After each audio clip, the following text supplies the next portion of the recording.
नमस्ते। मैं हूँ राहुल और आप देख रहे हैं मेरा रुख। मैनेजमेंट ज्ञान सीरीज के एक और एपिसोड में आपका स्वागत है। किसी ने बड़ी अच्छी बात कही है कि दौड़ में पिछड़ जाते हैं कुएं के मेंढक। एक बार एक पक्षी कुएं की जगत पर आकर बैठा। जगत पर मतलब कुएं की बाउंड्री पर आकर बैठा। उस कुएं में बहुत सारे मेंढक रहते थे। उनके मुखिया की नजर पक्षी पर पड़ी तो वो बोला कि कहाँ से आए हो भैया? आज से पहले तो तुम्हें यहाँ कभी नहीं देखा। पक्षी बोला, हाँ मेंढक भाई, मैं पहली बार यहाँ पर आया हूँ। मैं बड़ी दूर से यात्रा करके मानसरोवर से यहाँ पर आया हूँ। अभी और भी आगे जाना है। थक गया था इसलिए सुस्ताने के लिए यहाँ बैठ गया। मेंढक बोला, ये तो बड़ा अच्छा किया तुमने, लेकिन ये मानसरोवर कौन सी जगह है?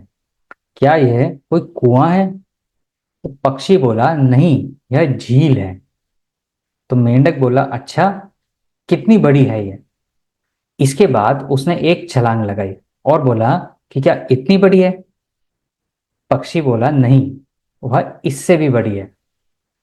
तो मेंढक ने पहले से बड़ी छलांग लगाई और बोला कि क्या इतनी बड़ी है? तो फिर पक्षी बोला कि नहीं, इससे भी बड़ी है।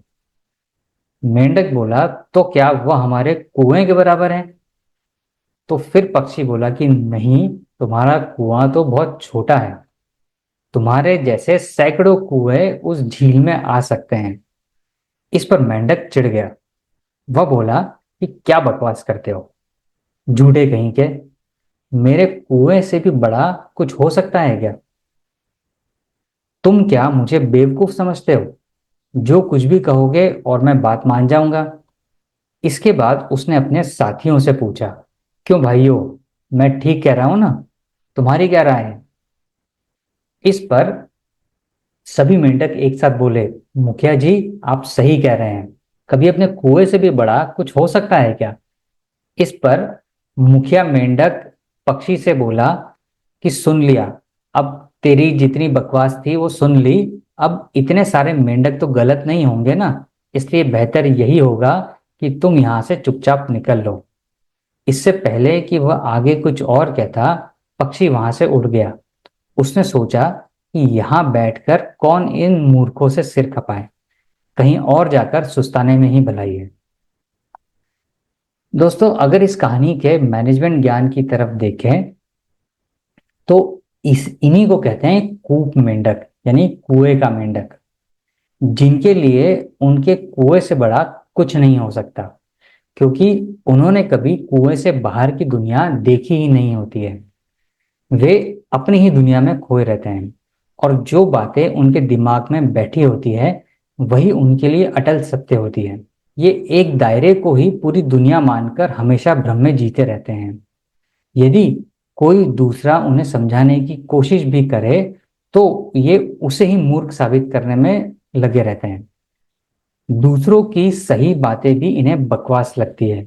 वैसे इन मेंढकों की मजबूरी हमें समझ में आती है कि जब इन्होंने कुएं के बाहर की दुनिया देखी ही नहीं तो ये जानेंगे कैसे। लेकिन हमें तो आश्चर्य होता है उन लोगों पर जो दुनिया देखने के बाद भी कूप मेंढक बने रहते हैं। ये लोग तो सब कुछ देख समझकर भी नहीं समझना चाहते। दुनिया कहीं और कितनी आगे बढ़ गई है इससे इनका कोई वास्ता नहीं होता, क्योंकि इनका अहंकार ही इन्हें वास्तविकता से परिचय होने से रोकता है। ये अपनी सीमाओं के ऐसे गुलाम हो जाते हैं कि उनसे बाहर निकलने की सोचते तक नहीं। अति तो तब हो जाती है जब इनके सहयोगी या सहकर्मी भी इन्हीं के जैसी सोच वाले मिल जाते हैं, जो अन्य मेंढकों की तरह उनके सुर में सुर मिलाते हैं। कई बार ये अपना पक्ष मजबूत करने के लिए भी ऐसे लोगों को अपने आसपास इकट्ठा करके रखते हैं। यहाँ एक पहलू ये भी है कि कई बार ये अपने दायरे से बाहर आना चाहे भी तो उनके सहयोगी इन्हें रोक देते हैं और आने नहीं देते हैं, क्योंकि ऐसी स्थिति में उन्हें अपनी पूंछ परख खत्म होने का डर लगा रहता है। अपनी इसी मानसिकता के चलते ये सफलता की दौड़ में पिछड़ जाते हैं, क्योंकि जब एक दायरे तक ही सीमित रहेंगे तो बढ़ेंगे कैसे?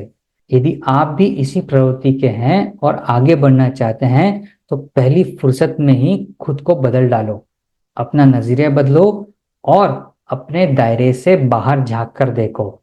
बहुत कुछ नया और अलग मिलेगा।